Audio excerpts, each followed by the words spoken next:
নমস্কার বন্ধুরা, এক টুকরো হেসেলে আপনাদেরকে স্বাগত জানাই। আজকের রেসিপি রুই কালিয়া।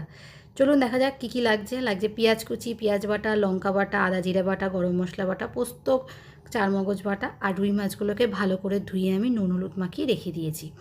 আজকে দেখাবো আমাদের এক টুকরো হেসেলের স্টাইলে রুই কালিয়া। চলুন শুরু করি রান্নাটা। প্রথমে কড়াইয়ের মধ্যে আমি সর্ষের তেল গরম করে নিয়ে তার মধ্যে আমি মাছগুলোকে ভেজে নেব। মাছগুলোকে আমি হালকা করেই ভাজবো, খুব বেশি কড়া করব না, তাহলে কিন্তু স্বাদটা চলে যাবে। আমি মাছগুলোকে যখন ভাজবো বেশি নাড়াচাড়া করব না, কারণ মাছগুলো কিন্তু ভেঙে যেতে পারে।